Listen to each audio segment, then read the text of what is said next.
Hi hello नमस्कार, कशा आहात सर्वजण. आय होप तुम्ही सर्वजण छानच असाल. तर व्हिडिओ शेवटपर्यंत बघा, कसं वाटतं कमेंट करून नक्की सांगा. आवडला तर लाईक करा, शेअर करा आणि माझ्या चॅनलला सबस्क्राईब करायला विसरू नका. 2 दिवसापासून मला एका ताईंची कमेंट येते की ताई तुम्ही वजन कसं वाढवलं यावर व्हिडिओ बनवा.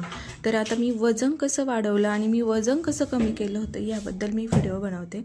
तर मी वजन कमी कसं केलं हे मी पहिले तुमच्यासोबत शेअर करते.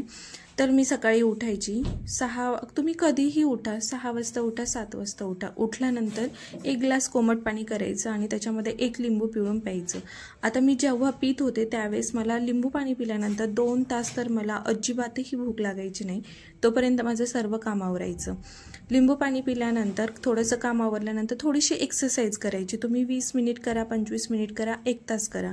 मी 25 मिनिट किंवा अर्धा तास एवढ्या वेळ मी एक्सरसाइज करायची. त्यानंतर मी नाश्ता करत नव्हती. मी खरं स्पष्ट सांगते, मी नाश्ता करत नव्हती. मी डायरेक्ट 11 वाजता जेवण करायची. आता मी बाजरीची भाकरी त्यावेळेस मी खात नव्हती. खरं तर बाजरीची भाकरी खायला पाहिजे, ज्वारीची भाकरी खायला पाहिजे. तुम्हाला जे आवडेल ते खाऊ शकता तुम्ही, बाजरीची भाकरी किंवा ज्वारीची भाकरी. तर मी खायची चपाती, पण चपाती खायची मी फक्त 1. भाजीमध्ये तुम्ही कडधान्य खाऊ शकता आणि पालेभाज्या खाऊ शकता. तर माझा पालेभाज्यांचा जास्त वापर होत होता खाण्यामध्ये. त्यानंतर मी 11 वाजता जेवण केल्यानंतर जेव्हा मला दुपारी कधी भूक लागायची त्यावेळेस मी दही, साखर न टाकता दही खायची आणि सलाड खायची. त्याच्यामध्ये काकडी, टोमॅटो, गाजर आणि बीट ह्या कोणत्याही गोष्टी मी त्यात खायची. त्यानंतर संध्याकाळी चहा वगैरे काहीही घेत नसायची. डायरेक्ट रात्री 8-8:30 वाजता मी जेवण करायची. त्यावेळेसही मी 1 चपाती खायची. जर मला थोडीशी अजून जास्त वाटलं की नाही अजून थोडंसं खाल्लं पाहिजे तर मी 1.5 चपाती खायची. असं माझं डेली रुटीन होतं. आणि यामध्ये मी काय काय खात नव्हती हे तुम्हाला सांगते. तर मी साखर हे डायरेक्ट माझ्या वापरामध्ये, खाण्यामध्ये 0% होती. तुम्ही मग विचार करू शकता मी काहीच गोड खात नव्हती. पेढा, लाडू, जिलेबी, शिरा वगैरे ह्या गोष्टी काहीच खात नव्हती. आणि भात हा प्रकार माझ्या जेवणात नव्हताच. तुम्ही डाळ खाऊ शकता. आपण जी डाळ बनवतो, भातासोबत डाळ भात खातो, फक्त ती डाळ तुम्ही पिऊ शकता. तर माझं असं डेली रुटीन होतं रोज. आणि माझं 8 दिवसांमध्ये 3 किलो वजन कमी झालेलं होतं. तर अशा पद्धतीने मी वजन कमी करत होते. त्यानंतर मी वजन कमी करायचं सोडलं. त्याचं कारण मी तुम्हाला सांगते. मी 8 दिवसांमध्ये मी एवढं आणि दुसरी गोष्ट म्हणजे लिंबू पाणी पिल्याने तुमची पोटाची चरबी कमी होते आणि आपल्या छातीमध्ये जी जळजळ होते, अपचन होतं, सकाळी पोट साफ होत नाही, पित्त होतं, ह्या गोष्टी अजिबातही होत नाही. आणि हळूहळू या सगळ्या गोष्टींची सवय लागून जाते. त्यामुळे लिंबू पाणी सकाळी हे कंपल्सरी घ्यायचं आहे. हे माझं डेली रुटीन बंद करण्याचं कारण फक्त एकच होतं की माझ्या मिस्टरांना माझी तब्येत कमी नको होती. माझ्या मिस्टरांना फक्त माझं पोट कमी झालेलं पाहिजे होतं. आणि तुम्हाला सर्वांनाच माहिती आहे, ज्यावेळेस आपण तब्येत कमी करायला जातो त्यावेळेस आपलं पूर्ण बॉडी ही कमी होत असते. त्यानंतर आपली पोटाची चरबी कमी होते. तर मग नुसती एक्सरसाइज, पोटाची एक्सरसाइज केल्यानं पोट कमी होतं. तर मग मी ठरवलं की मला तब्येत कमी करायची नाही आहे. माझे मिस्टर बोलले की अजिबातही तब्येत कमी करू नको. त्यानंतर मी हे रुटीन माझं चेंज केलं आणि माझी तब्येत पुन्हा माझं 3 किलो वजन वाढलं. तर ते कसं वाढलं तर हे सांगते मी. आपण जे खातो ना रोज डेली रुटीनमध्ये जे येईल ते मी खायला सुरुवात केली आणि माझं पुन्हा वजन वाढायला सुरुवात झाली. आता प्रत्येकाच्या शरीरावरती ह्या गोष्टी डिपेंड असतात. कुणी 1 चपाती खाल्ली तरी तब्येत वाढते, कुणी 4 चपात्या खाल्ल्या, 5 चपात्या खाल्ल्या तरी तब्येत वाढत नाही. आता ते प्रत्येकाच्या शरीरावरती डिपेंड असतं. तर आता ते तुम्ही ठरवू शकता तब्येत कशी वाढवायची. कारण माझी तब्येत आपोआप वाढलेली आहे. का तर माझी डिलेवरीमध्ये माझी खूप जास्त काळजी घेणारे होते आणि त्यावेळेस मला प्रत्येक गोष्ट वेळेवर असायची, माझ्या बाळाला सांभाळायलाही असायचे.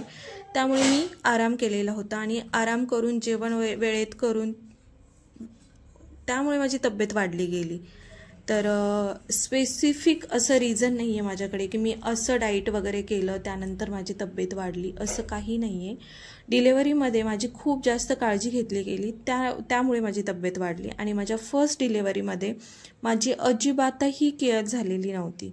म्हणजे आपण म्हणतो ना की पहिलं बाळ असल्यानंतर आपण सर्व लक्ष आपल्याकडे नाही जात, पूर्ण लक्ष आपलं बाळाकडे असतं. आणि माझं तेच व्हायचं की बाळ उठल्यानंतर रात्रभर मी जागायची, जेवण वेळेत नसायचं, आराम होत नसायचा. त्यामुळे माझं वजन फक्त 45 ते 48 किलोच्याच दरम्यान होतं.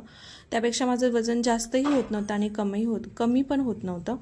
एकदम वीक होते मी त्यावेळेस. आणि त्यावेळेस मला चक्कर वगैरे येणं किंवा मळमळ होणं, ॲसिडिटी होणं, ह्या सगळ्या गोष्टी होत होत्या.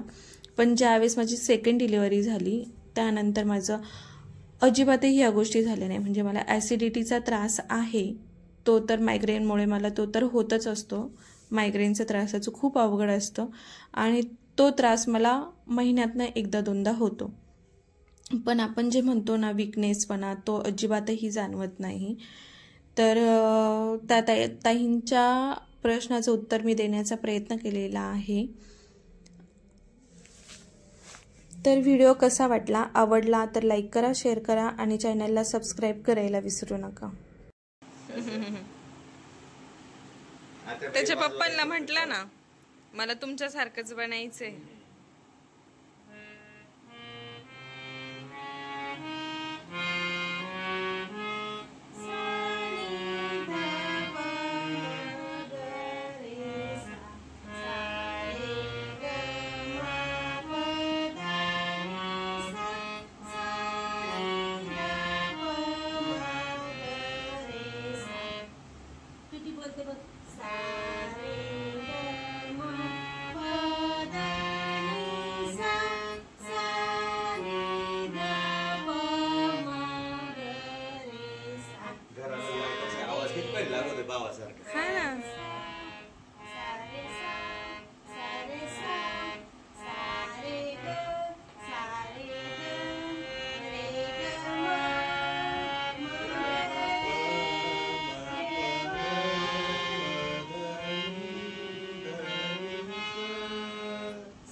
काळी एक मध्ये देईल का काळी एक आहे स्वर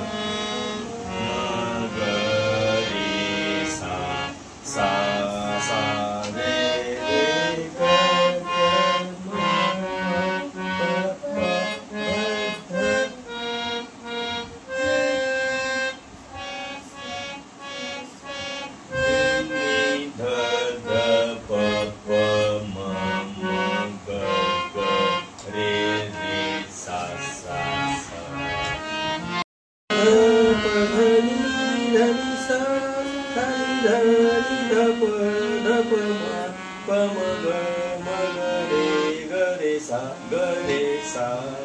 मस्त आहे. हात बसेल का मागा